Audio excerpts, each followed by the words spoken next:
Disclaimer on ya, Ndo. Video ini bukan untuk ajakan membeli. Video ini dibuat dengan opini pribadi. Video ini belum tentu 99% benar. Namun perdagangan aset cryptocurrency tidak ada yang tidak mungkin, semua bisa terjadi dan tidak terjadi. Yang kita cari di sini hanya untuk bisa profit bersama dalam satu video ini, untuk bisa sama-sama belajar. Terima kasih, Ndo. Halo semuanya, balik lagi sama gue Crypto Endo. Jadi di video kali ini Endo ingin membahas apa itu fundamental. Jadi waktu itu Endo ada yang berkomentar tentang, Bang, kalau misalkan bikin video itu tentang bahas fundamental, jangan harganya. Oke, sebelum videonya dimulai, ada langkah baiknya subscribe channel ini biar Endo semakin berkembang, like juga videonya dan share juga videonya. Dan jika sudah, ayo kita mulai saja ke videonya. Oke, pertama-tama ya kan, Endo ingin mengasih tahu apa itu analisa fundamental. Kalau kalian ingin membaca tentang apa itu fundamental, kalian bisa masuk aja ke ZipMax. Ini bukan sponsor, Endo belum dapat sponsor karena channelnya masih kecil ya. Jadi Endo ini riset apa itu tentang fundamental. Secara garis besar Endo nggak akan percaya yang namanya fundamental di kripto. Oke? Fundamental itu nggak ada. Cuman kalau kalian mau belajar tentang apa itu kripto, bisa belajar juga di Google ataupun apa, karena yang namanya kripto itu sebenarnya ya itu digerakin sama well yang punya banyak duit. Dan fundamental itu kalian harus tahu juga sebenarnya, namanya kripto itu yang namanya kita untuk berinvestasi itu agak-agak susah ya. Maksudnya bukan investasi, menjadi investor di kripto itu agak-agak susah sebenarnya ya. Oke, pertama-tama kita akan baca fundamental. Apa itu analisa fundamental? Analisa fundamental adalah sebuah metode pengukuran yang digunakan untuk mencari nilai intrinsik suatu aset. Dalam analisa fundamental saham, umumnya investor akan mencari arus kas yang terkait dengan aset. Contoh analisa fundamental saham adalah dividen atau pembayaran kupon dari sebuah obligasi. Besaran dividen dan kupon pembayaran tersebut akan dihitung di sebagai arus kas. Nantinya total arus kas membuat Anda menghitung nilai aktual di masa depan. Analisis fundamental itu mempelajari segala sesuatu yang mempengaruhi faktor-faktor ekonomi saham, baik dari segi makro ataupun mikro, mulai dari kondisi industri dan politik suatu negara hingga efektivitas manajemen perusahaan. Nah, ini fundamental saham ya. Kita baca fundamental kripto. Anda nggak akan baca-baca sampai faktor-faktornya apa, cuman Endo hanya ingin analisa fundamentalnya doang. Sama halnya dengan saham, analisis fundamental aset kripto juga merupakan aktivitas evaluasi variabel ekonomi, keuangan dan faktor lainnya yang dianggap mempengaruhi nilai. Fungsi analisa fundamental dalam kripto adalah untuk memahami nilai sebenarnya dari sebuah aset atau sekuritas.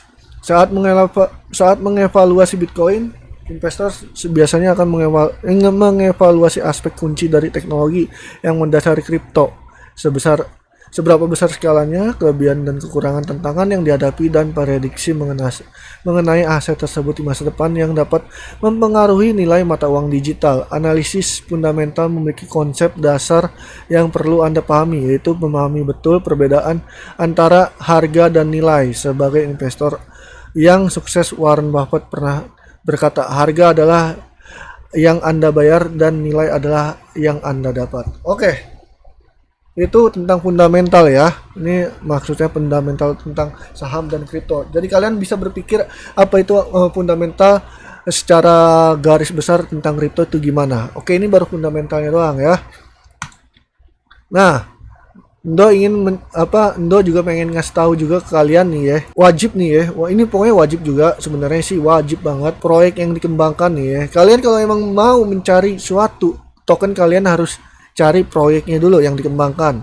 Proyeknya tentang bertujuan apa? Nggak terlalu fundamental ya kan, karena biar jelas aja kalian itu naruh di koin apa, proyeknya apa ya. Nah, proyeknya berkembangnya apa? Investor perlu mencermati apakah proyek yang dibuat oleh pihak pengembang koin tersebut dapat memberikan solusi atas masalah yang muncul dari aset tradisional hingga menghadirkan nilai baru dari sisi ekonomi. Jadi lihat apa sih yang bisa ditawarkan ketika proyek diimplementasikan dapat menghasilkan sebuah nilai. Nah, dua, kalian harus ngeliat tim pengembangnya, ya kan? Nih, menurut Jericho tim pengembang merupakan sebuah aspek yang penting karena menyangkut keberlangsungan aset kripto itu sendiri. Benar. Tiga, komunitasnya kuat apa enggak? Nah, dibaca. Terus kalian lihat white paper atau roadmapnya. Kalau emang jelas, nah kalian bisa. Keamanan, kalau misalkan aman, nah bisa. Jadi maksudnya itu adalah dalam lima ini. Jadi kalian harus bisa. Kan kalau Bitcoin, kalian tahu lah emang udah dari dasarnya Bitcoin ini yang paling dicari-cari oleh orang karena satu, supply, volumenya juga udah gede, market capnya juga udah gede, supply-nya tinggal dikit. Nah, nih Ethereum ini kan dia kayak ibaratnya silvernya dalam cryptocurrency ya. Nih, karena Ethereum ini punyanya Vitalik, Vitalik Buterin, yaitu pengembang proyek yang dikembangkan, maksudnya proyek yang dikembangkannya secara garis besar lurus, ya kan, berjalan lancar. Terus tim pengembangnya si Vitalik Buterin, terus sama satunya lagi lupa, pokoknya si Vitalik itu ada banyak yang bantuin lah intinya. Terus komunitasnya Ethereum kuat, roadmap sama white paper Ethereum juga jelas, dan keamanannya juga jelas. Jadi wajar kalau misalkan Ethereum sekarang menjadi yang kedua dalam market cap tertinggi dari cryptocurrency. Tapi secara garis besar kita lihat dulu nih ya, dia tetap kena ikut penurunan Bitcoin kalau misalkan Bitcoin longsor. Jadi maksudnya apa yang dibilang fundamental adalah fundamental kalau misalkan itu untuk hal yang terlalu membagongkan bagi Indo ya, karena Indo nggak terlalu percaya sama fundamental. Yang namanya fundamental itu full of shit. Yang ada di kripto itu hanya rebound yang begitu cepat ya, yang ibaratnya misalnya Bitcoin turun, nah Ethereum bisa naik. Nah, itu karena rebound dari whales-nya cukup bagus, karena sini yang ngegerakin pasar itu adalah whale. Nih, apa itu whale, apa itu investor besar, apa itu investor kecil ataupun bos besar. Sini Indo udah menulis whale itu paus, bahasa gaulnya kripto. Bisa diibaratkan whale ini adalah orang dengan memegang duit yang sangat banyak ya. Dia sebagai whale adalah orang yang bisa menggerakkan suatu market dalam jangka panjang, dalam jangka sangat pendek ataupun sangat panjang. Makanya ada istilah dengan guntingan ketika suatu aset itu tiba-tiba tinggi tapi tidak lama lagi didumping lagi. Bos besar itu hampir sama dengan kayak whale. Cuman bedanya kalau bos besar itu jika sudah profit dalam beberapa persen, dia bakal take profit karena untuk bayar kebutuhan pribadi mereka, kayak misalkan dia bayar karyawannya dia, terus listriknya dia, ya kan? Karena bos besar itu butuh duit juga, guys. Nggak kayak whale. Kalau whale kan ibaratnya dia naikin berapa persen, abis itu digunting gitu. Jadi hampir secara besar bos besar ini sama kayak whale.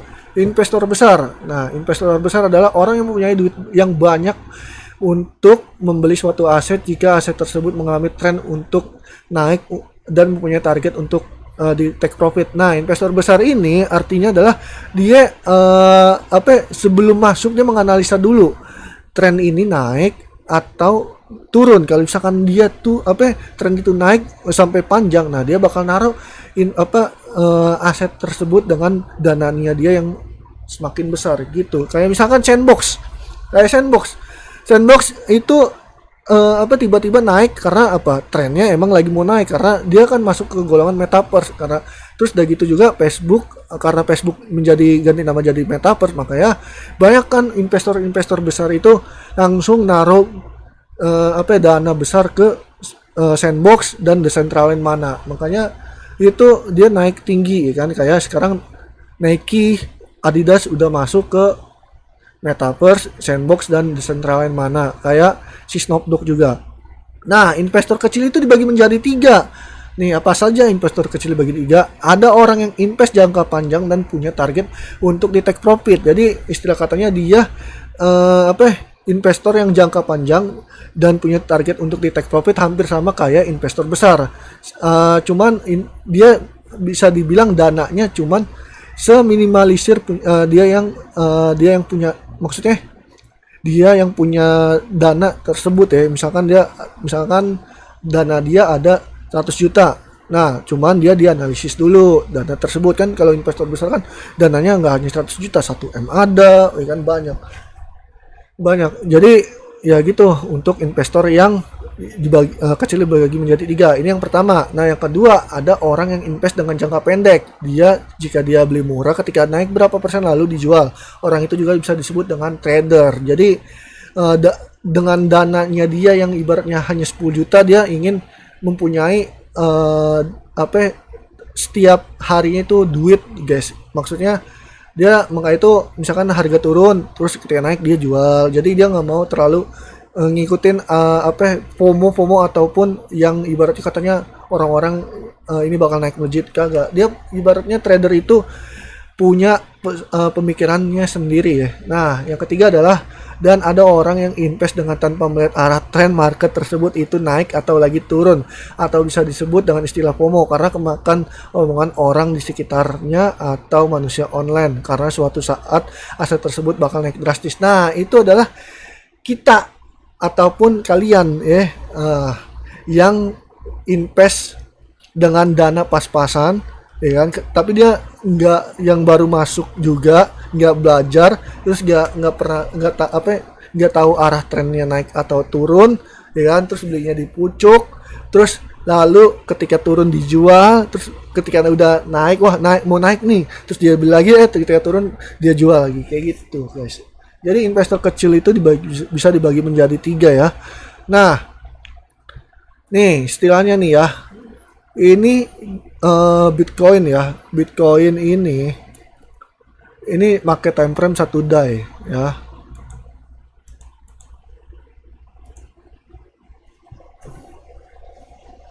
Lama nih. Wajar kalau misalkan kalian nih bisa beli di sini terus jualnya di sini, itu namanya investor. Bukan investor, trader ya. Jadi dia nungguin berapa hari, nah ketika udah naik bisa, ataupun udah beli sini terus ketika udah naik segini dia juga bisa jual, ataupun juga bisa naik segini dia bisa jual. Itu guys, kayak gitu yang namanya trader ya, trader. Nah, kalau well itu nih kayak jatuhnya kayak misalnya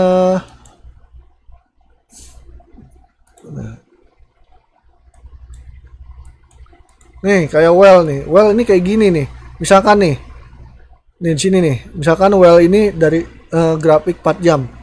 Nah, tiba-tiba ada sini, terus tadi naik ke sini. Nih naik ke sini. Terus kadang-kadang turun, dia bisa diturunin, terus naikin lagi sampai sini. Nah, baru diturun, didamping lagi. Itu well. Jadi dia yang bisa ngegerakin suatu market, itu namanya well, guys.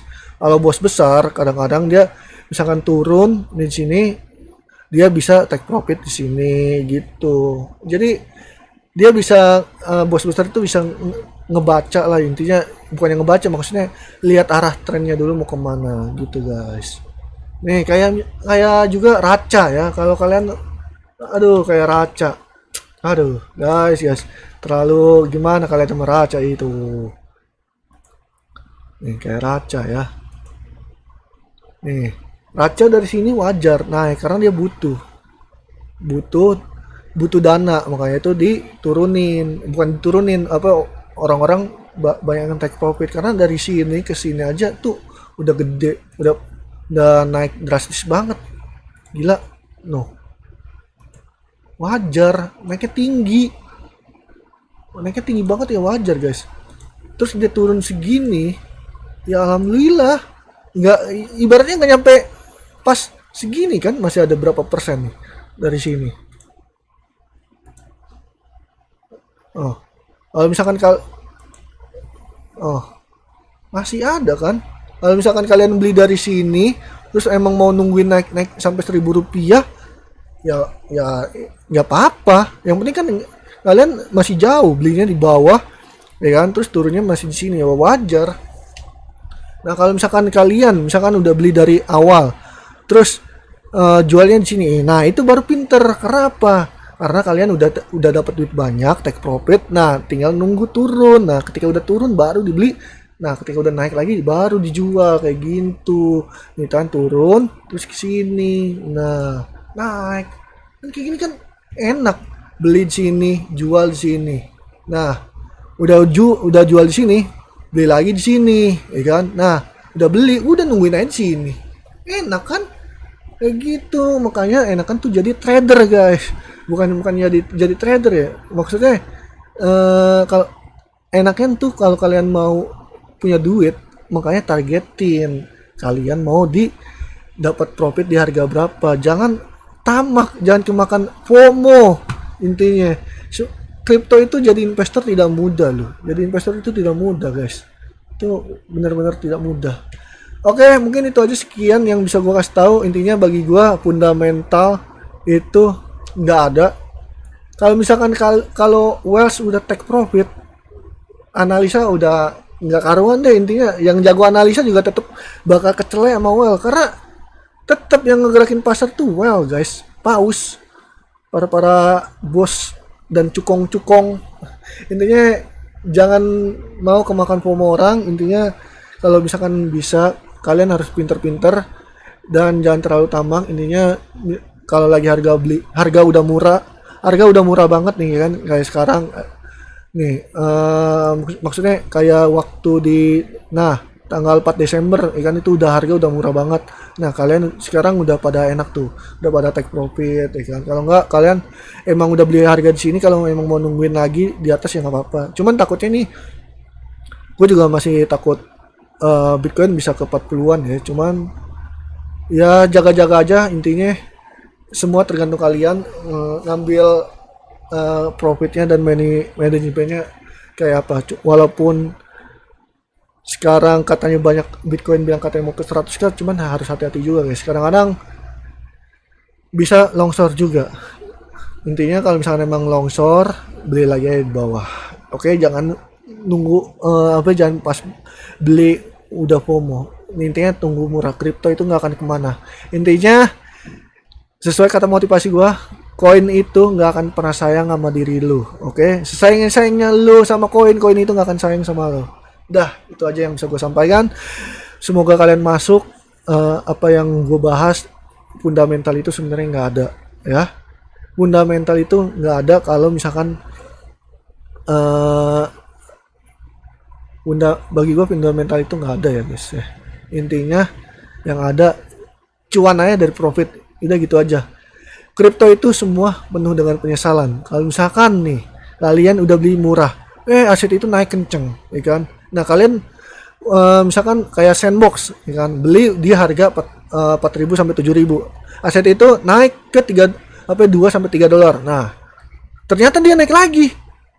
Nah, terus nyesel gua, anjir, kenapa gua nggak hold? Itu salah. Harusnya bersyukur, anjir. Bersyukur lu beli di harga 4.000 sampai 7.000. Ya terus dia naik 3 dolar, terus lu nyesel ya. Daripada lu nyangkut, udah gitu aja. Itu mah harusnya bersyukur. Salah itu. Banyak lu gua ngeliat, aduh anjir, kenapa gua nggak hold. Nah, itu. Nah, giliran udah di hold terus dia Bitcoin anjlok, marah-marah ya kan. Nah, itu tanda-tanda orang yang nggak bersyukur, guys. Oke, sekian aja. Semoga kalian sehat selalu, cuan selalu, dan bye bye, love you and Indo.